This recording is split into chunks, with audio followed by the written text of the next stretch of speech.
أهلا بيكم في رحلة جديدة من رحلتنا داخل الروح. يمكن اللي جاي يسمع النهاردة مش علشان ينسى، لكن عشان يفهم. الوجع اللي جواك مش ضعف، هو رسالة من روحك بتطلب منك تبص لجواك، تسمعها وتفهم هي بتوجعك ليه. كل جرح فينا ليه أصل، ليه حكاية بدأت من بدري، من أيام ما كنا بنصدق إن الحب لازم يوجع وإننا لازم نتألم عشان نكون محبوبين. في كل حلقة هنقرب خطوة من الحقيقة اللي تعبانا، ونكتشف جرح من جروح الروح الخمسة اللي لما نبدأ نفهمها نبدأ نخف منها. أهلا بكم في أول رحلة من رحلات جروح الروح. النهاردة هنغوص سوا في جرح بيوجعنا من غير ما نعرف اسمه جرح الرفض. الرفض مش بس لما حد يقولك مش عايزك، الرفض ممكن يبدأ من أول يوم اتولدت فيه، لما حسيت إن وجودك مش مترحب بيه، لما نظرة أبوك وأمك كان فيها خيبة أمل، أو صوتهم كان بيقولك من غير كلام يا ريتك ما كنتش كده. الطفل اللي جواه حب طبيعي بيبدأ يشك في نفسه، يقول يمكن أنا السبب، يمكن أنا مش كفاية. ومن هنا بيتزرع جواه الجرح الأول، جرح الرفض. جرح بيخليك تبقى طول عمرك بتحاول تثبت إنك تستحق تتشاف. اللي عنده جرح الرفض بيعيش دايما في حالة ترقب،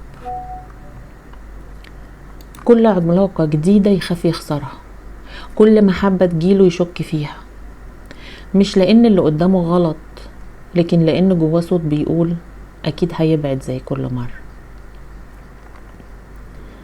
عارفة أو عارف اللحظة اللي حد يقولك فيها مش فاضي دلوقتي؟ الناس العادية هتعديها، بس انت جواك بتنهار، تحس انك اترميت، انك مش مهم كفاية تفضل في حياة حد.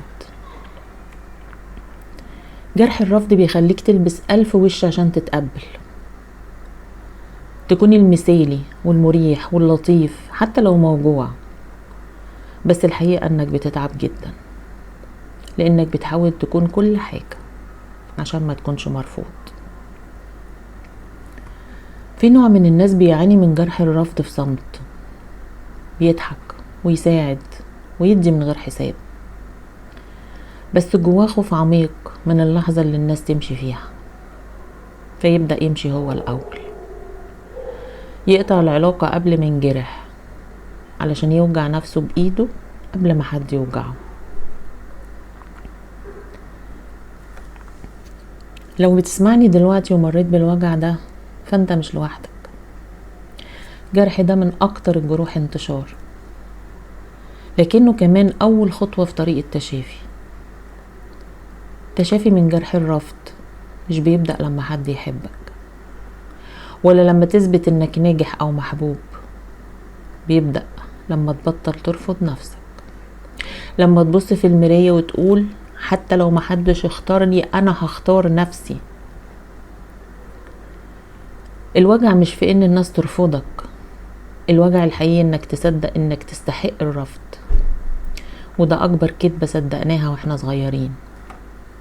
صدقنا ان قيمتنا جاية من رأي اللي حوالينا، بس الحقيقة قيمتك مش بتتغير حتى لو محدش شافها.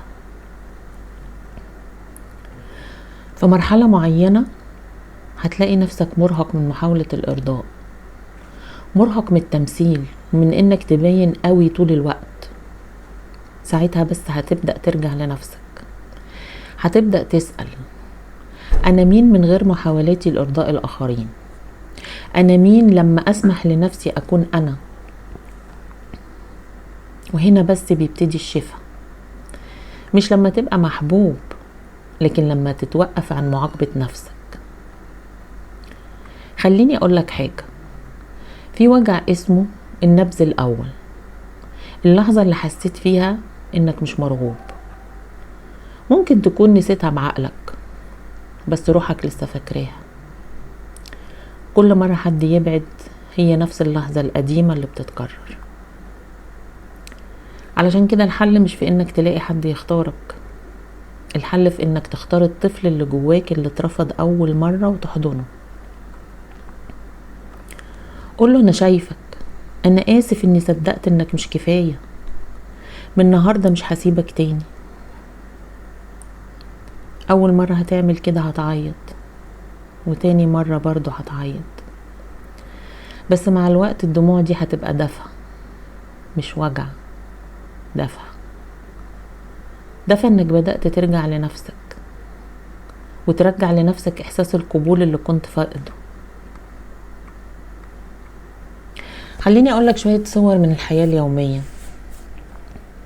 البنت اللي دايما تختار شخص مش مهتم بيها، بتحاول تصلح جرح الرفض القديم، بتحاول تقول انا المرة دي هتقبلني، لكنها بتتأذي تاني، لانها لسه بتحاول تثبت قيمتها لحد مش شايفها. الشخص اللي بيخاف يبدأ علاقة جديدة، مش لانه مش عايز يحب، لكن لانه خايف يعيش نفس الألم. اللي بينجح وبيسعى للكمال، ده مش حب تفوق، ده هروب من وجع انا مش كفاية. التشافي من جرح الرفض محتاج 3 مراحل. اول حاجة الاعتراف، تعترف انك موجوع من غير خجل، وتقول ايوه انا انجرحت.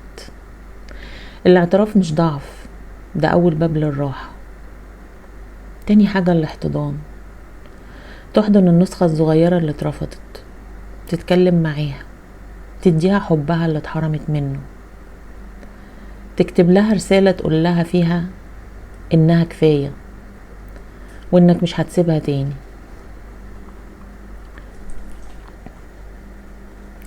التحرر، تبطل تسعى ورا القبول من بره، لان الحب الحقيقي بيبدأ من جوه. لما تكون مستعد تحب نفسك حتى لو محدش سقف لك. التحرر مش بيبدأ لما تنسى، التحرر الحقيقي بيبدأ لما تبطل تحارب نفسك، لما تبص لنفسك من غير كره، من غير قسوة، وتقول لها انا كنت ضعيف بس كنت بحاول.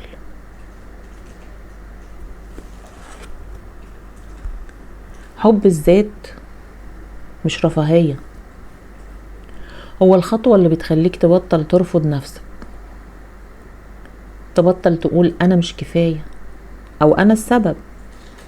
لانك لما تبطل ترفض نفسك عمرك ما هتقدر تتحرر من اي وجع. حب الذات هو انك تمد ايدك لطفلك اللي جواك اللي اتكسر وسكت كتير، وتقوله انا هنا دلوقتي ومش هسيبك تاني. التحرر مش طريق مستقيم، في ايام هتحس انك رجعت لورا، بس الحقيقة انك بتتعمق اكتر جواك. كل دمعة هتقربك من نفسك، وكل لحظة ضعف هي دعوة لفهم اعمق. التحرر كمان معناه انك تبدأ تتسامح، مش مع اللي اذاك بس، لكن مع نفسك اللي صدقت انها تستحق الاذى، اللي فضلت تحاول تثبت قيمتها في عيون الناس بدل ما تشوف قيمتها في عيون نفسها. ولما تبدأ تحب نفسك فعلا، مش بالشكل او بالنجاح، لكن بحقيقتها، بكل فوضاها وضعفها، ساعتها الروح هتبتدي تتنفس، وساعتها بس التحرر الحقيقي هيبدأ. في اليوم اللي هتبص فيه في المراية وتقول انا مش ناقص حاجة، هتعرف وقتها انك شفيت من جرح الرفض. مش لان الدنيا بقت مثالية، لكن لانك قررت تبطل ترفض نفسك. كانت معاكم من قلب وجع اتشافى، من روح عرفت يعني ايه الخسارة بس قررت تكمل رغم كل الوجع. كانت معاكم سمر من قناة سمر لايف ستايل. ما تنسوش الاشتراك بالقناة واللايك والشير، واكتبولي في الكومنتات هل عمرك حسيت يوم انك مرفوض، وازاي واجهت الوجع ده. ونكمل الرحلة في الحلقة الجاية. مع الجرح التاني من جروح الروح، وهو جرح الهجر.